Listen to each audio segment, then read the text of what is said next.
नमस्कार, आप देख रहे हैं आपका अपना चैनल भिवानी हलचल खबरों के संग में मैं हूं मनोज कुमार। आइए डालते नजर आज के समाचारों पर। सड़क दुर्घटना एक बार फिर जानलेवा साबित हुई। भिवानी हिसार मार्ग पर स्थित गांव जाटू लुहारी के पास बस और ट्रैक्टर ट्रॉली की भिड़ंत में 3 लोगों की मौत हो गई, जबकि 15 लोग घायल हो गए। भिवानी हिसार मार्ग स्थित गांव जाटू लुहारी के पास गुरुवार शाम एक बस और ट्रैक्टर ट्रॉली की भीषण भिड़ंत में 3 लोगों की मौत हो गई, जबकि 15 लोग गंभीर घायल हुए। 4 की हालत गंभीर होने के कारण उन्हें पीजीआई रोहतक रेफर किया गया। घटना के बारे में जानकारी लेने सामान्य अस्पताल में जिला उपायुक्त व पुलिस अधीक्षक भी पहुंचे। बताया गया कि यह हादसा बस द्वारा ओवरटेकिंग के दौरान हुआ। घटना के बाद घटनास्थल पर कोहराम मच गया और आसपास के लोग घायलों को बचाने के लिए दौड़ पड़े। हादसे की सूचना मिलते ही भिवानी से एम्बुलेंस घटनास्थल पर पहुंची और घायलों को एम्बुलेंस और निजी वाहनों द्वारा भिवानी के चौधरी बंसीलाल सामान्य अस्पताल लाया गया, जहां घायलों का आपातकालीन वार्ड में उपचार चल रहा है। घटना इतनी जबरदस्त थी कि बस के परखच्चे उड़ गए और बस 2 भागों में टूट गई। हादसे में 3 लोगों के मारे जाने की पुष्टि हुई है, जबकि दर्जनों लोग घायल भी हुए हैं।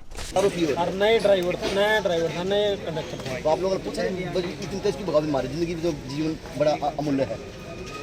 बस में भीड़ कितनी थी? भीड़ तो खड़े तो थे, बैठे फुल थी। सर हादसा किसके साथ हुआ था? हादसा तो उन्होंने खुद ना खड़े ब्रेक मारे हैं। अच्छा, ब्रेक को खड़े बस को खड़े ब्रेक मारने खड़े ब्रेक मार दिए और टायर पाट गया। टायर फटा गया।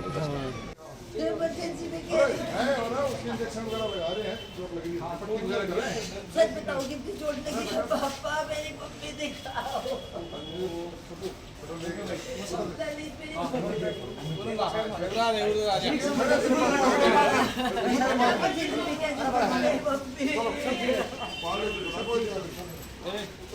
पापा आप जीते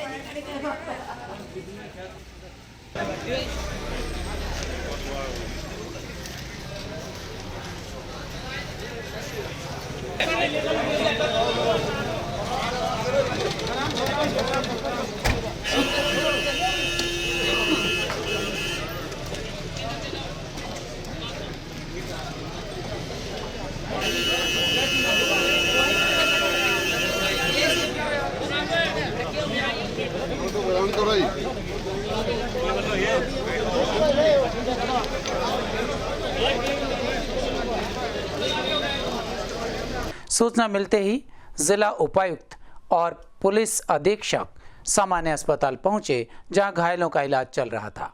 हादसे की सूचना मिलते ही उपायुक्त जयवीर सिंह आर्य भिवानी के चौधरी बंसीलाल राज्य के सामान्य अस्पताल पहुंचे। उन्होंने यहां दाखिल घायल मरीजों का हालचाल जाना और उपचार के लिए चिकित्सकों को जरूरी निर्देश भी दिए। इस दौरान उनके साथ पुलिस अधीक्षक अजीत सिंह शेखावत और एसडीएम संदीप अग्रवाल भी थे। उन्होंने अस्पताल प्रशासन को निर्देश दिए कि घायलों के उपचार में किसी प्रकार की भी कोई कमी ना रहे।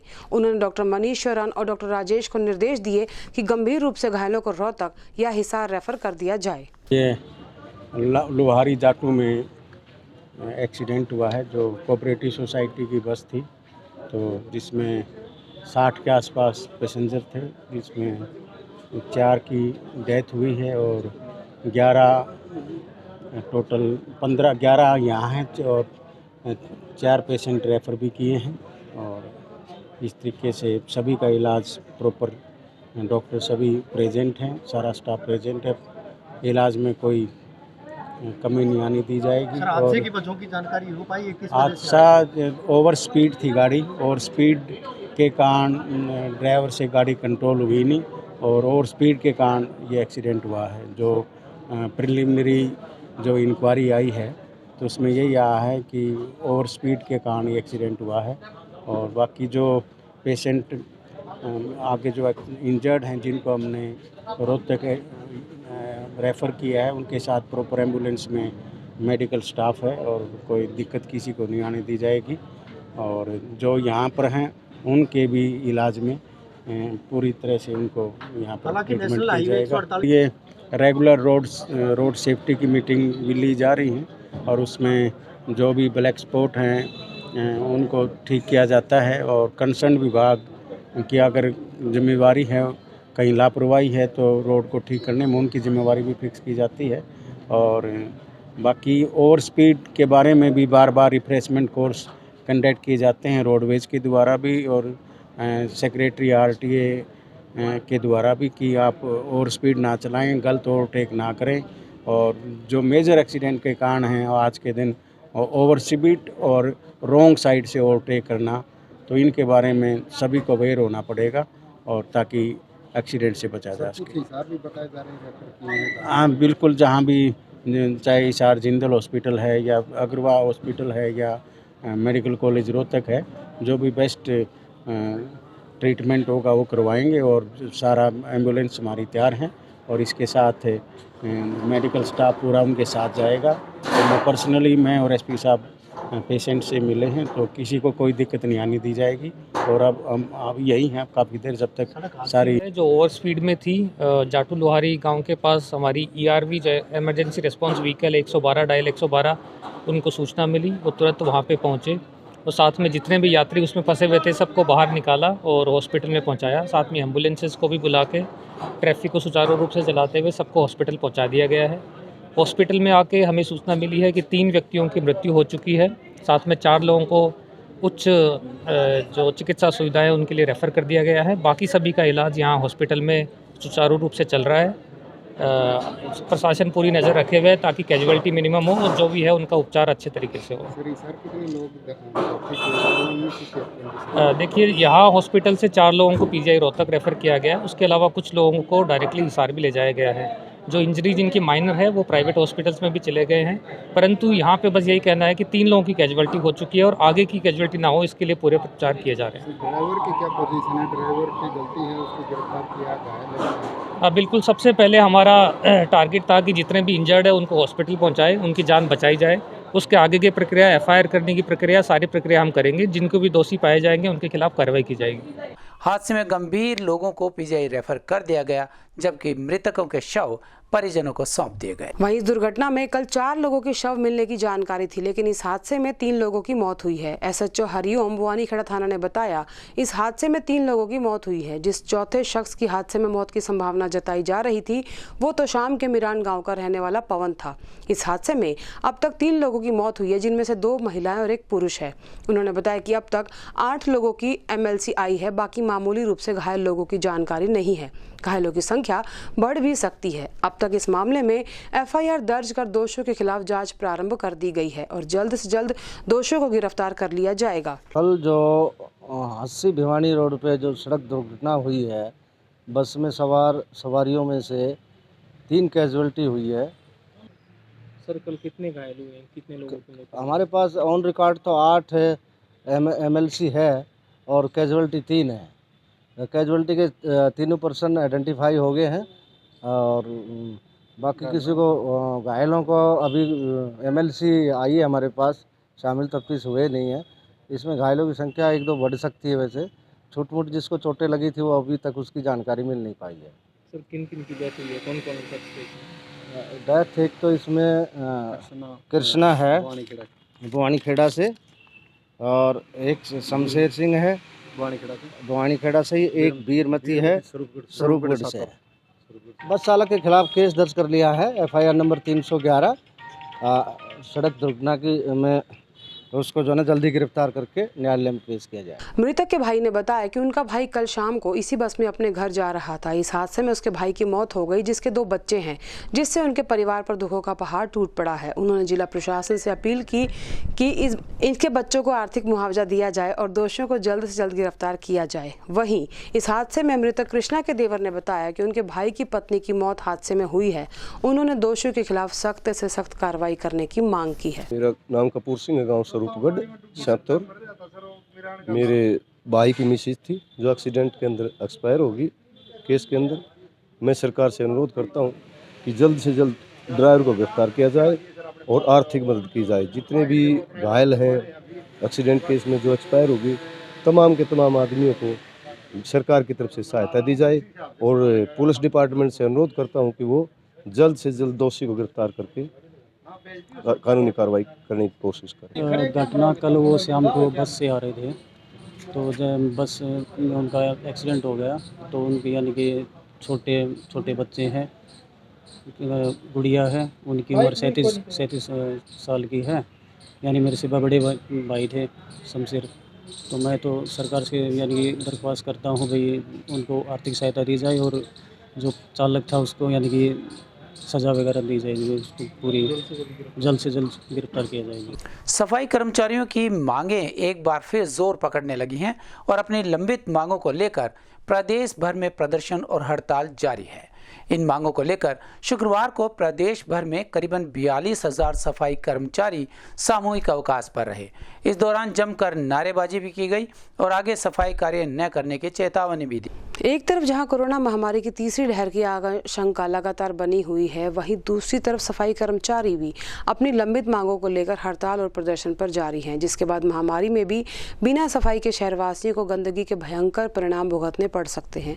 अपनी लंबित मांगों को लेकर नगर पालिका कर्मचारी संघ हरियाणा ने शुक्रवार को सामूहिक अवकाश रखा और मांगे पूरी किए जाने को लेकर सरकार के खिलाफ जमकर नारेबाजी की। शुक्रवार को प्रदेश भर में करीबन 42,000 सफाई कर्मचारी सामूहिक अवकाश पर रहे।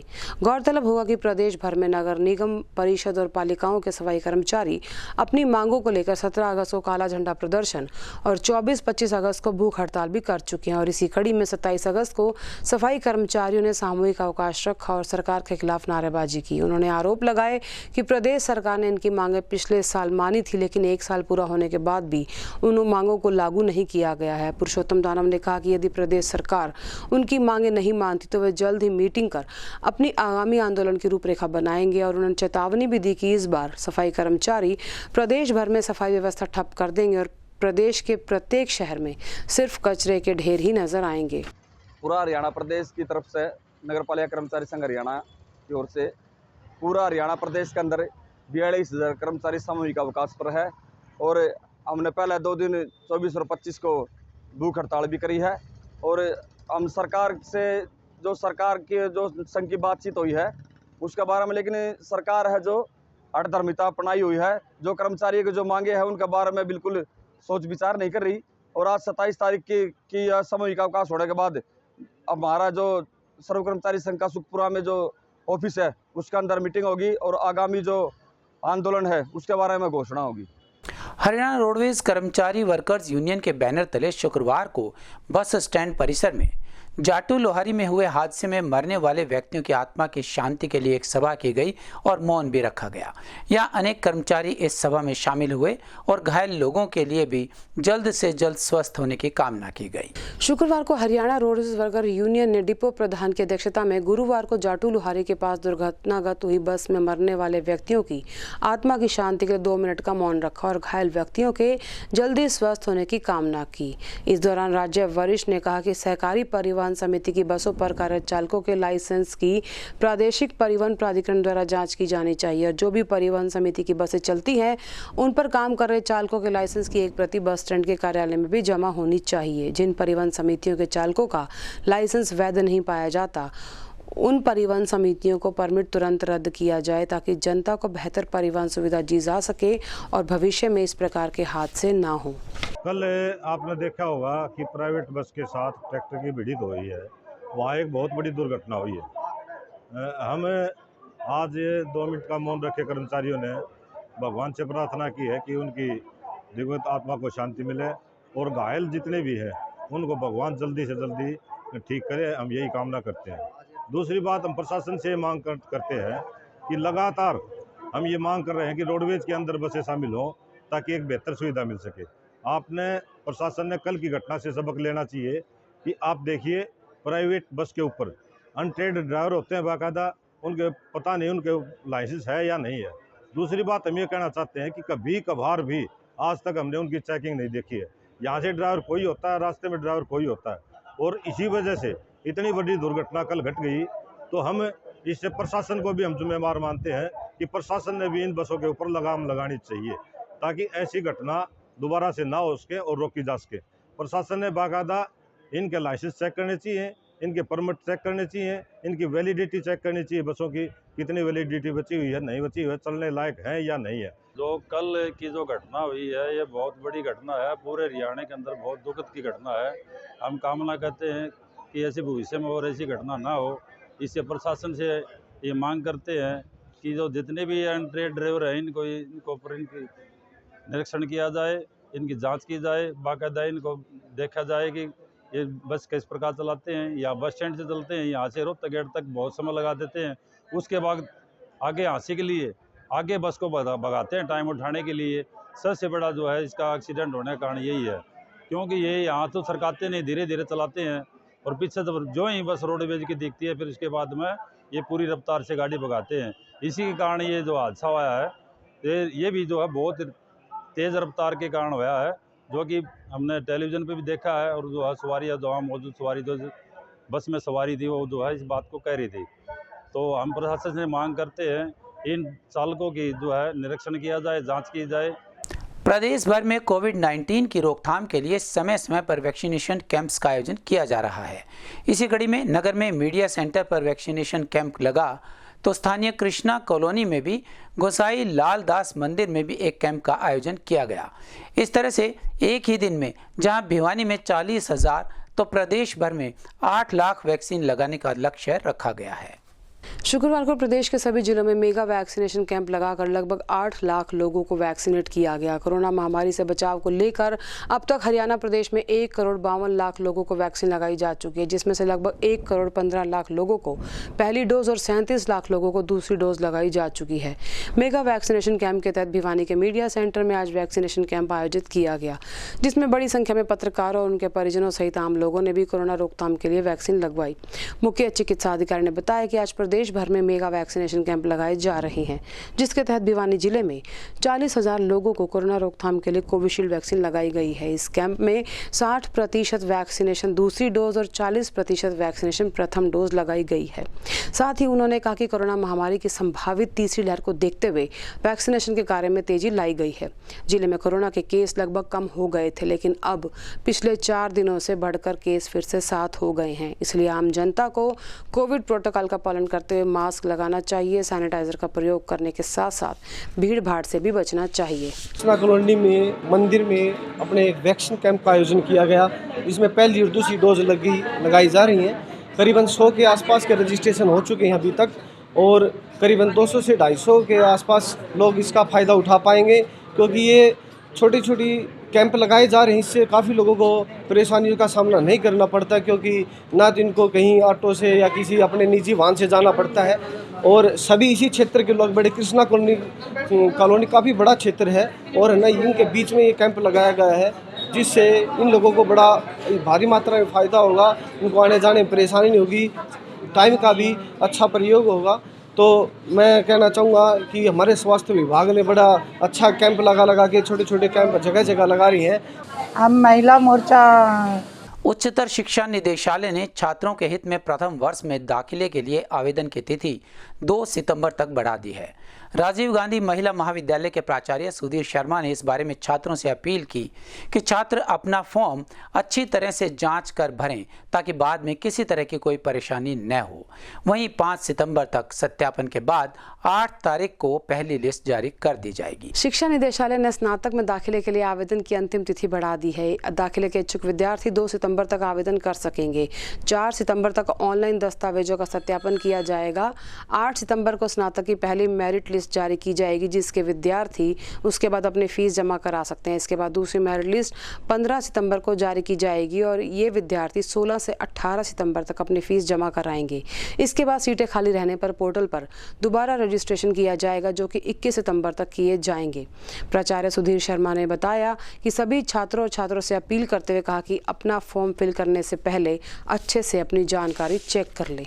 विद्यार्थियों को बताना चाहता हूं कि सेशन 2021-22 के लिए जो आवेदन दिए जा रहे थे, जिसकी तारीख 16 तारीख से प्रारंभ होकर 26 तक थे, उच्चतर शिक्षा विभाग हरियाणा के द्वारा वो तारीख एक्सटेंड कर दी गई है, जो 2 सितंबर तक फार्म जमा कराए जा सकते हैं। विद्यार्थी विशेष रूप से ध्यान रखें फार्म भरते समय कि कौन कौन सी चीज़ों की आवश्यकता है, और विशेष रूप से जो उनके द्वारा आर्ट्स फैकल्टी के लिए सब्जेक्ट कम्बिनेशन का चयन किया जाना है, उस सब्जेक्ट कम्बिनेशन को बड़े विशेष रूप से ध्यान से देखें कि उसमें कोई किसी प्रकार की कमी तो नहीं रह गई है। वेरिफिकेशन प्रक्रिया हर रोज़ होती रहती है, और 2 तारीख तक जो फार्म भरे जाएंगे, 4 सितंबर तक उनकी वेरिफिकेशन होगी। वेरिफिकेशन कमेटी जब वेरिफिकेशन करती है, किसी विद्यार्थी के डॉक्यूमेंट्स वेरीफाई होने में कोई किसी प्रकार की कमी रह जाती है, तो उस स्थिति में उस पे ऑब्जेक्शन लगाया जाता है, और उस ऑब्जेक्शन का मैसेज बच्चे तक जाता है, अभ्यर्थी तक जाता है। तो अप्लीकेंट से उस ऑब्जेक्शन के मैसेज को ध्यान में रखते हुए उसको देख के उस ऑब्जेक्शन को ख़त्म करके दोबारा अपने फॉर्म को सबमिट करे ताकि उसका फॉर्म कंसीडर किया जा सके। 4 तारीख तक वेरिफिकेशन होगी और विभाग के द्वारा 8 सितंबर को पहली मेरिट लिस्ट लगेगी, जिसकी 13 तारीख तक फ़ीस जमा करानी है। जो विद्यार्थी पहली सूची में फ़ीस जमा नहीं कराएंगे उनके स्थान पर जो सीट खाली रहेंगी उस पर 15 तारीख को दूसरी मेरिट लिस्ट लगेगी, जिसकी 18 तारीख तक फ़ीस जमा कराई जाएगी। जिस महाविद्यालय में दोनों सूची आने के बाद भी यदि सीट खाली रहती हैं, फिर विभाग के द्वारा फिजिकल काउंसलिंग के लिए पोर्टल खोला जाएगा। जो विद्यार्थी कहीं प्रवेश नहीं ले पाते हैं तो वो फिजिकल काउंसलिंग में अपना रजिस्ट्रेशन कराएं पोर्टल पर जाकर, और फिर उनके दाखिले की संभावना रहेंगी।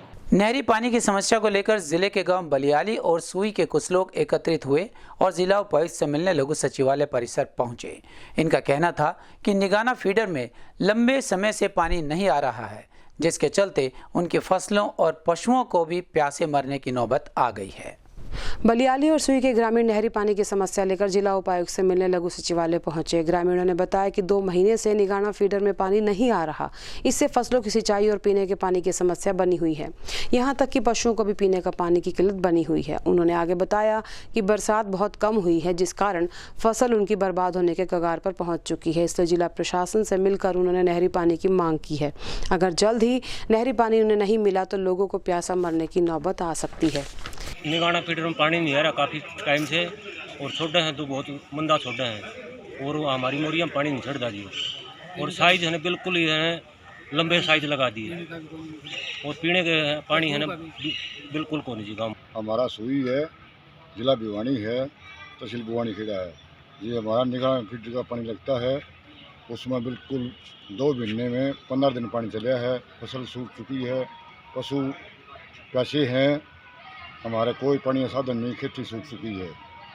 कृपया हमारा सरकार से प्रार्थना है कि पानी छोड़ा जाए।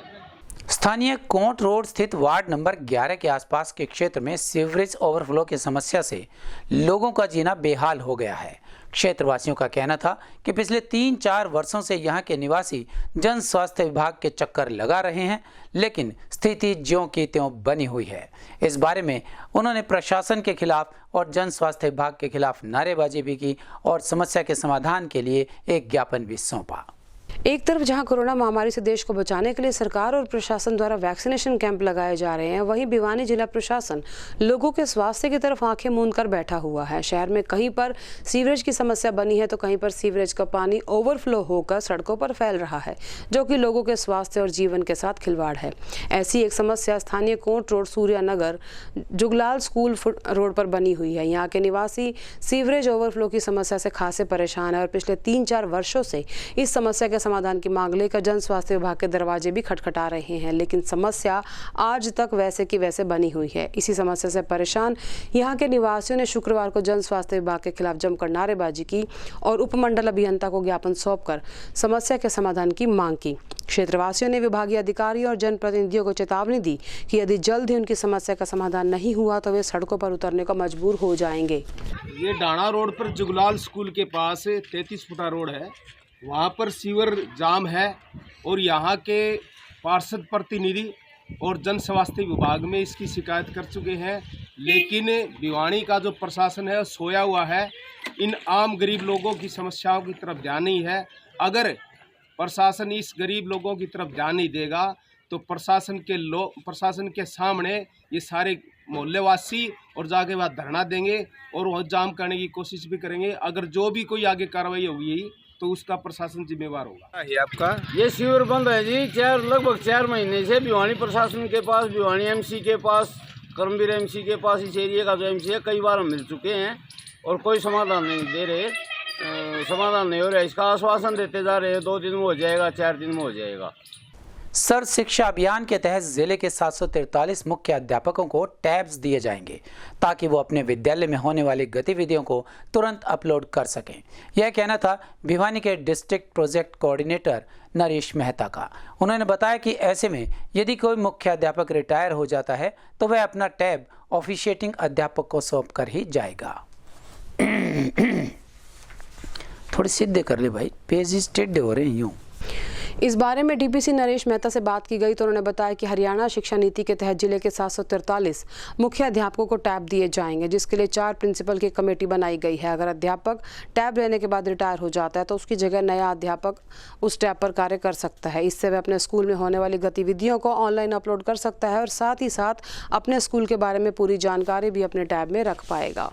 इसे फिलहाल जो टैब हम लोग डिस्ट्रीब्यूट कर रहे हैं वो स्कूल हेड्स के लिए है, ना कि बच्चों के लिए। पहले मैं ये क्लियर कर दूं कि ये भ्रांति है कि जो बच्चों के लिए टैब है वो भी उसका कोई जो हमारे पास प्रावधान नहीं है।